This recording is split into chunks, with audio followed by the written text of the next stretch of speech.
Hi everybody, how are you all doing? In the last video, we saw a bit about stars and rulers of Russia and formation and disintegration of USSR. Let us proceed further in this last video on this three-part series. Putin has shattered the peace in Europe by declaring war against Ukraine. It is the democracy of 44 million people. His justification is that modern Western leaning Ukraine was a constant threat to Russia. So Russia cannot feel safe, develop its nation, and be peaceful.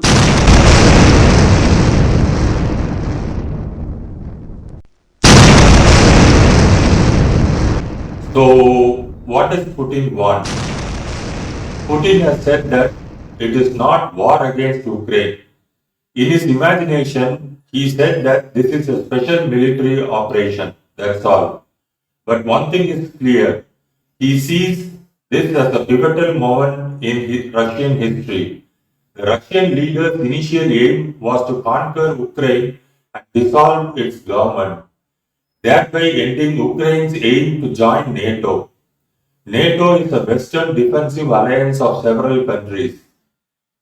He told the Russian people that he is going to topple the military and Nazi ruled Ukraine. He says that he wants to protect Ukrainian people who have been tortured and there was genocide going on for the last 8 years.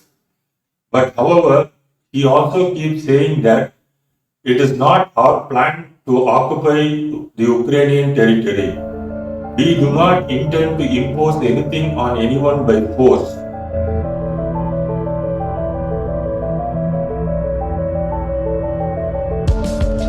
But there are no Nazis and no genocide in Ukraine. The whole world knows that. When Soviet Union collapsed in 1991, Ukraine declared independence. From then on, it is gradually going towards the Western world, both to the European Union and NATO. Putin's aim is to prevent that. He says the fall of the Soviet Union as the disintegration of historical Russia. He has claimed Russians and Ukrainians are one people. Ukraine never had a tradition of genuine statehood.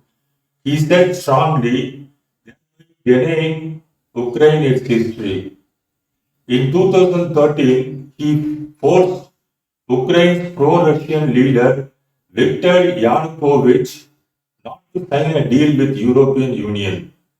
But there were people's protests that ultimately threw away Yanukovych in February 2014.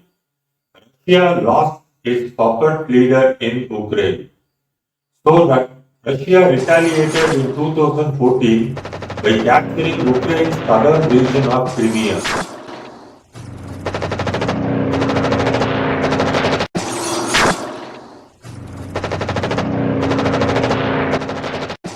Then what he did was he supported separatists who have fought Ukrainian forces in an 8-year war that has claimed 14,000 lives. Just before his invasion, President Putin tore up the 2015 Minsk peace agreement and recognized and supported two Russian-backed small states as independent from Ukraine. But on one side, he was sending massive amount of troops to the border of Ukraine, accusing NATO of threatening Russia's historic future as a nation. He also said that NATO countries wanted to bring war to Crimea. At the start of the war, the Russian leader wanted Ukraine to recognize Crimea as part of Russia and to recognize the independence of separatists run east. He also insisted that Ukraine should change its constitution and guarantee that it would not join NATO and the European Union.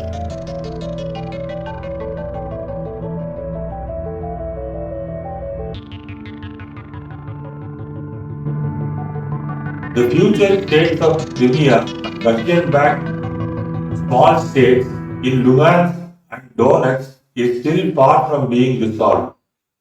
But the immediate action needed is to stop the war. Talks about Luhansk and Donetsk can happen at a later date. In Belarus, Russia has its puppet government. It appears that Putin wants the same in Ukraine also. Another main aim of Putin is to make Ukraine neutral and dismantle its military. He wants Russia's own army and navy as it is in the case of Austria or Sweden. Austria and Sweden are European Union members, but Austria is neutral, but Sweden is not. In fact, it is non-allied and takes part in NATO exercises. Will Putin reach a deal with NATO? The Russian president seems to hate the Western world and its 30-member defensive military alliance. He says that the sole aim of the West is to split the society in Russia and ultimately destroy it.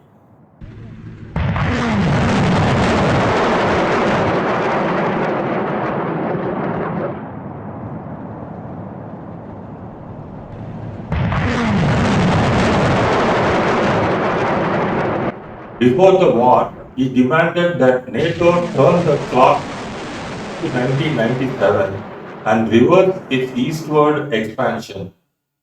He wanted them to remove their military infrastructure from member states that joined the alliance from 1997. He also says that NATO should not bring in weapons near Russia's border.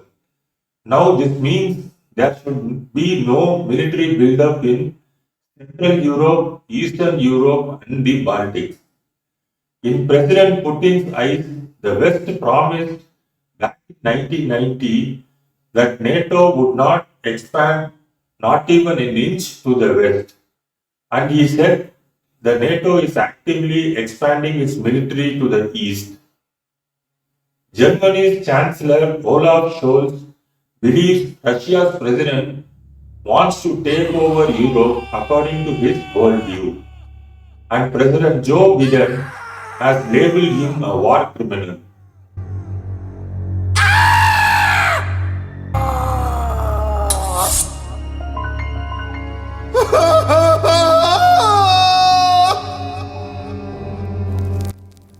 Both Mr. Scholz and Franz Emmanuel Macron have spoken of a continent at a turning point in its history.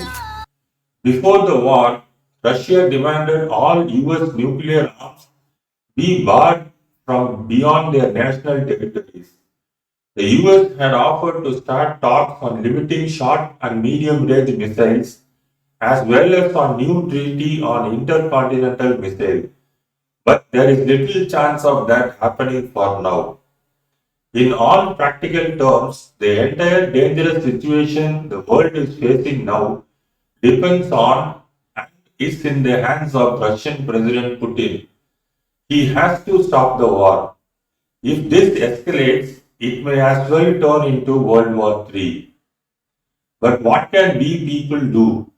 We can only fold up our hands and pray that the war does not happen, and at the same time suffer immensely from the after effects of war and cry over the thousands of innocent people who have died and their entire life destroyed in front of their eyes. Thanks for watching all the 3 episodes of the series. Thanks for watching all the videos till the end. Please like, comment, subscribe, and most importantly, share the video to all your friends and family. Thanks once again. Bye and take care.